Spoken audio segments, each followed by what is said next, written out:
Hashama harka fuune daawwattoota furdiftoota feesbuukii korraa bakka jirtanitti nagaan koo qilleensa irratti naagachaa har'a yaada xinnoo ishee qabadhee isinii dhiyaadheen jira. Yaadi koos waan haaraa miti.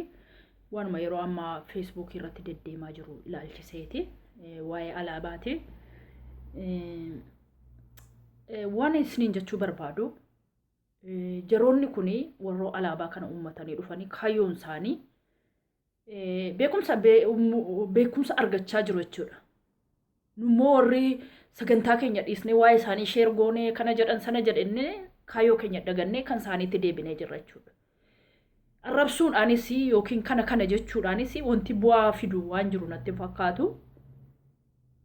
Uummanni Oromoo addunyaarraa waan hundaa beekee jira jechuudha. Kana kun maaliif kaayyoon isaanii akka ta'e yeroo darbee ji'a lamaan ta'a viidiyoo waraabee gadhiiseen ture waa'ee alaabaa kanarratti qabxii afuriin bukkee darbinee jechuudha kana. Cina darbineerra jechuudha. Wanti alaabaa kaayyoo abbaa waan barbaade qabaachuu danda'a. Jarri namni waan hojjedhadhaniis ka'uu danda'u. Sagantaa isaanii isaantu beeka waan beeknu hin qabnu. Haala diina ta'uu danda'u. Yaada biraas qabaachuu danda'u. Garuu nuun amma kaayyoon keenya maalidha? Waa'ee isaanii isaa sheeriin godhinaa fi jala deemtanii isin arrabsina. Jarri kun nama 100 guutuu dhabuu danda'u. Nama baay'ee miti jechuudha. Kun sagantaa jiru jalaa fashaleessuu yoo barbaaddanii ignore callisu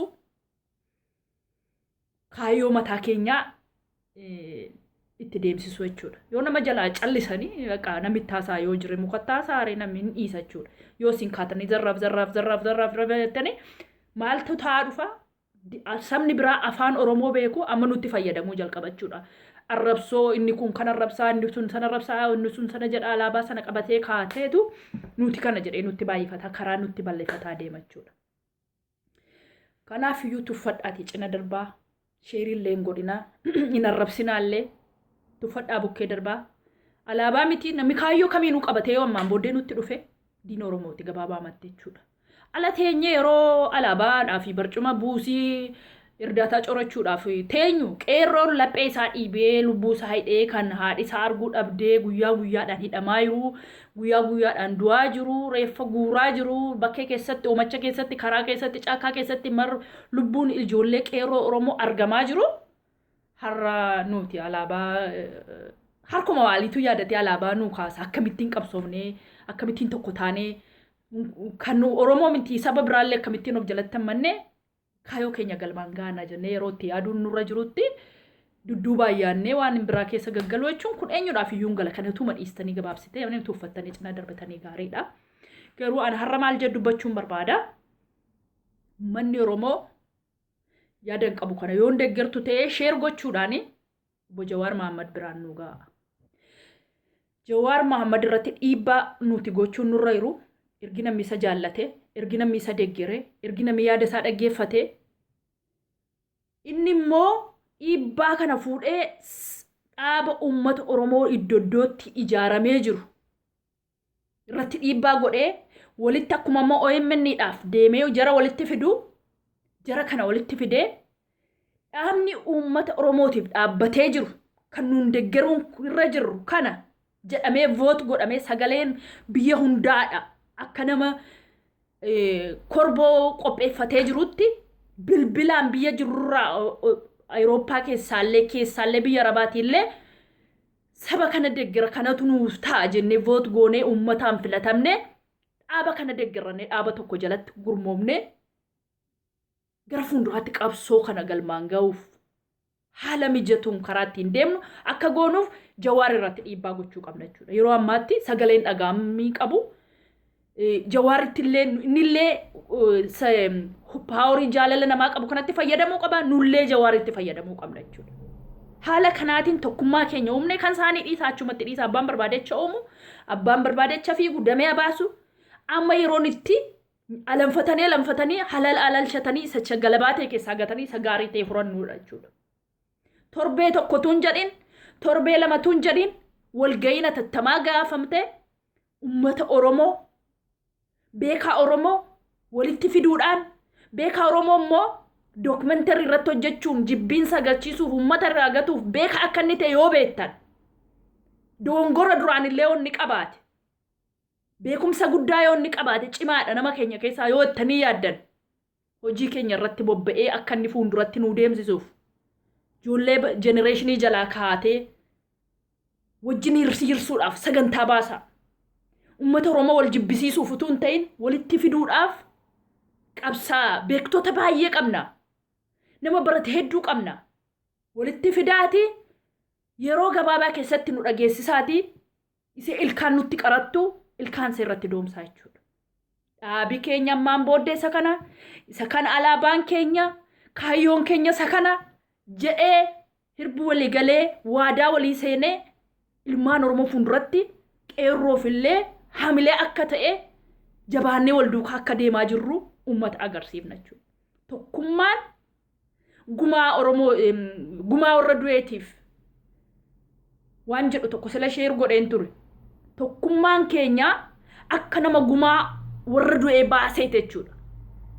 Hamilee kennaaf jechuudha uummataaf. Isaan wal bubuusaa jiru, isaan wal nyaataa jiru, isaan wal ciraa jiru akka nuun hin jenne tokkummaa keenya irratti yeroo ammaa nuti Jawaar irratti dhiibbaa gochuu qabna. Jawaar immoo jara irratti dhiibbaa gochuu qaba jechuudha. Jawaar nama addaa yookiin warra uummata biraarraa adda ta'etu hin ta'in namni nama dhaga'u qaba jechuudha. Namni nama jaallatu qaba jechuudha. Namni nama irraa dhaggeeffatu qaba jechuudha.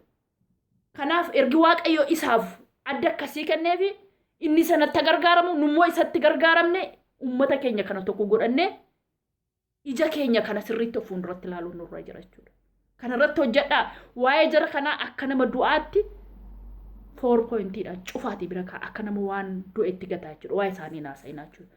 Kun jaamaan duudaan inni argine inni yaadaan illee hin gala jechuudha. Eenyu akka ta'an maaliif akka sagantaan isaanii yeroo kanarratti ijaarsa isaan barbaachisee dureessa turanii maali sagantaan kun yeroo reeffa funaannataa yeroo kanatti maali alaabaan inni uumuun kun sagantaa baasee yoo akka goone keettiin hin diinnu yoo akka goone jarattiin tokkummaa see kanan facaafnu jaratti wal akkuma jedhan immoo kunoo haasaas jaraatti deebine jechuudha sagantaa keenya dhiibne. Viidiyoo isaaniif waraabuu jalqabne jechuudha teenye.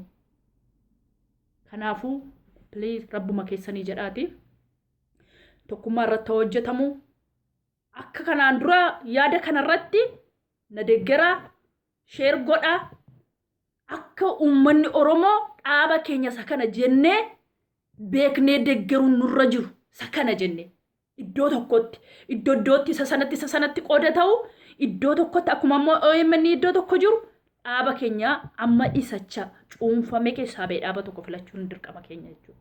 Nurratti ta'a jechuudha. Dhaaba baay'isuun faayidaa tokko hin qabu. Ofuma achi deemanii maal jechuun mana ijaaruun ittoo jijjiiruun suunsuma jijjiiruun ittoo mi'eessuudha. Oromoon gaafa mammaaku kanaafuu sheeriin godhinaa dubbii isaanii dubbii abaluun jeneraalaa abaluun jinniidha abaluun jiddiidha. Hamma Oromoo ta'etti isin kabajaa garuu nama nu qanxooxachuudhaaf nu diiguuf nu facaasuuf jedhee immoo karaa dandeenyeen irratti qabsoomna jechuudha. Garuu arrabsoodhaan utuu hin ta'in karaa dandeenyeen haamilee isaanii karaa ittiin rukutan meeqatu jira jechuudha.